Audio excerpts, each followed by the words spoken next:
Oh, this is just magical. Oh, eins, zwei, drei. Oh, doctor, I see you.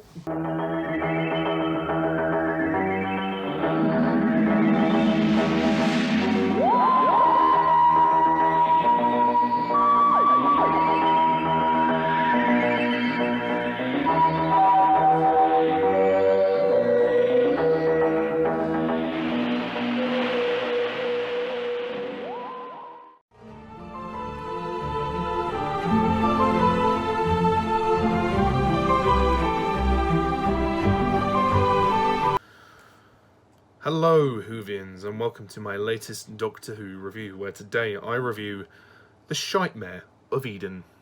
Or, sorry, Nightmare of Eden. Yes, that one. So, the basic plot of this particular story is as follows. The TARDIS arrives on the space liner Empress, which has become locked with a private ship, the Hecate, after colliding with it on emerging from hyperspace. Fourth Doctor and Romana meet the scientist Trist, who has with him a continuous event transmuter, CET machine. It contains crystals on which are stored supposed recordings of planets that he and his team have visited. Someone on board the liner is smuggling a dangerously addictive drug, Raxoin. To complicate matters, the interface between the two ships allows some monstrous mandrills from the mud swamps of Eden to escape the CET machine, which does not merely take recordings but actually displaces whole planetary areas into its crystals. The smugglers are revealed to be Trist and Diamond, the Hecate's pilot. Vraxion is in fact the material into which the mandrills decompose when they are killed. The Doctor thwarts this plan, separates the two ships and returns the mandrills to Eden. That's the plot of this story. I apologise for my really ropey explanation of the plot. I was reading it off the Doctor Who wiki page, and some of the pronunciations for the words are a bit difficult, so I do apologise. As I alluded to, this is called The Shitmare of Eden, as far as I'm concerned. Another craptastically bad Doctor Who story. This is, I mean, it's probably oh so slightly, wafer thin, marginally better than the previous story, but really, that isn't a compliment. Don't take that as a compliment, because it isn't. This story is another boring mess. I just don't like it, and really, I'm not surprised the way this story turned out, because there are a lot of problems behind the scenes. The director of this story, Alan Bromley, was really difficult to work with, and he didn't get on with anyone in the production. He didn't get on with Graham Williams, he didn't get on with Lalla Ward, he didn't get on with Tom Baker especially, and after a ridiculous feud, Alan Bromley actually quit, or he was dismissed, and he walked away, leaving Graham Williams to pick up the reins as director, uncredited. And this decision actually prompted Graham Williams to leave Doctor Who. Graham Williams obviously has been the producer since season 15, and this season would be his last. He then decided after season 17 that he would leave. Like he'd had enough. He'd really had enough by this point. So it's really sad to hear all the production issues with this story, and sadly the script isn't very good either. Bob Baker writes this script on his own, and without Dave Martin, I think it really shows the lack of imagination in this story. Also, this is a very jarring plot. This is a plot about drug smuggling. Like, it's a bit strange for a Doctor Who story. I mean, some of you may disagree with that statement, but in my opinion, I just think that the plot is kind of ridiculous. Like, basically everyone's high on drugs in this story. I mean, they were probably high on drugs when they were making the story.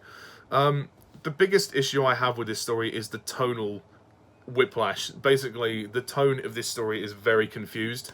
It's trying to be this serious, kind of intense drug smuggling story, and then they add in these random comedy or comedic elements, like some comedic characters.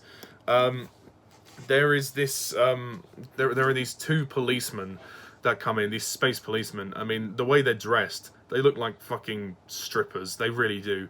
And you may laugh, but it's true. They look like strippers. They got glittery outlines all over their uniforms. The costumes look really cheap. They do literally look like they pulled those costumes out of a fancy dress costume place, and yeah, they look like strippers. That's what I think, and they add nothing to the story. They're not funny, they're not good at anything. They don't do anything to enhance the narrative, and they're just pointless. They're unnecessary. The other comedic character who turns out to be a villain, is this German guy. This guy, I don't even remember his name, but he's German. It may possibly be Diamond. I think that might be his name. I might be wrong, but I'm sorry, I don't give a shit.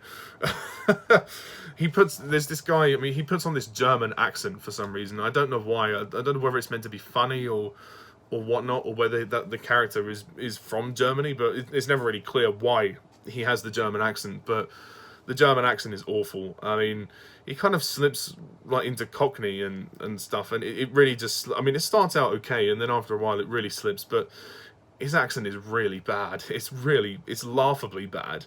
And to be quite honest, I didn't understand what the hell he was doing it for. And I don't think the villains are that good. I don't think he's very good as a villain. It's kind of revealed as a twist that he's a villain, and I just didn't care for this story. Also, the mandrills look ridiculous. The mandrills look like mutated gorillas, and they've got like these seashell things as moustaches, and they walk around like this. It's so ridiculous the way they walk around physically and the way they get shot down. They just look so silly and so pathetic. And when the Doctor's being strangled by one of them, I just laughed. I just laughed all the way through it. I just thought it was ridiculous. It was absolutely ridiculous. There is one good supporting character. I'll say Della, played by Jennifer Lonsdale. She's like an assistant to the German professor guy. She's quite good. When she's on screen, she has her moments. And of course, Tom Baker and Lalla Ward are giving it their all as the Doctor and Romana. They are trying their best, but they can't save the story. The script is terrible. It's a really confusing mess. I don't understand the point of it. And there's a part when the captain, I forget his proper name, but the captain gets high on drugs. I mean, what the hell? I know the story's not advertising drugs. It's trying to show the opposite and trying to show the dangers of drugs and how they can affect people. But it's played for laughs. 1 minute it's played for laughs, and then it's played really seriously. It doesn't know what it wants to be. And I think those scenes when the captain's like being high, as it were, are really cringeworthy, really ridiculous. And this story is an absolute mess, and I think it all comes down to the direction. Again, I understand Graham Williams was in a desperate situation. I'm not blaming him. I'm blaming the other guy, Alan. What's his name? Alan Bromley, I think his name is. Yes, Alan Bromley. Alan Bromley's direction is awful, and it's very clear that no one liked to work with him. And, Graham Williams is trying to pick up the pieces and trying to salvage what he can out of this story, but really, it ends up being one of the worst stories in Tom Baker's era. It's just awful.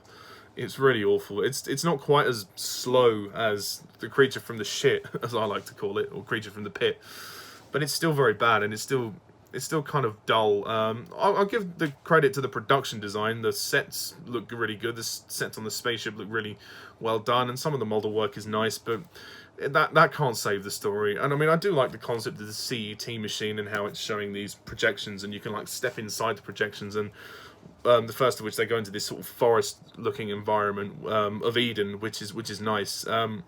So there are some good ideas in the story, but it's an absolute mess. It's a total mess. I mean, the music is okay, I guess, but and the script I just think is very poor by Bob Baker. I just think, it says something pretty bad when this is the story when Doctor Who goes on drugs.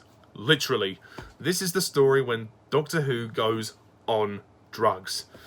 I mean, the first story. I mean, I'm sure there'll be other stories where the Doctor goes on drugs, but yes. And it's 4 parts, but it drags. It's not a story I'd ever want to watch again, and I just don't care for it.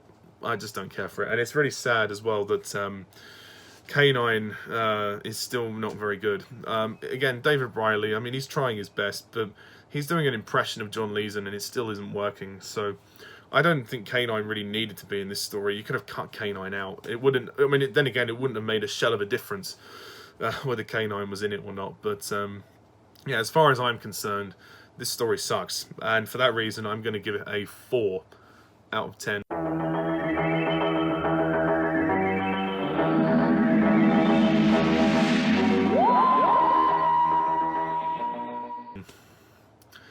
Yeah, 4 out of 10. That's my verdict on this story. It's really not very good. So that's it for this review, folks. Stay tuned next time when we review The Horns of Nimon. So that'll be interesting. Another unpopular Doctor Who story. So, and it would actually be the last story of the 70s, I believe. I believe so anyway, because Sharda obviously was affected by the strike. And that meant that they couldn't finish it. But it has been finished now, so I will review the 2017 version of Sharda. You're just going to have to wait a little bit before that. I've got to get through the Horns of Nimon first. But yeah. Anyway, thank you very much all for watching. And before I go, I just want to give a quick shout out to my friend Jack the Film Fanatic. Thanks very much, pal, for being a great support and a great friend recently. Cheers, man. And yeah, stay tuned for my review of The Horns of Nimon. So until next time, see you soon.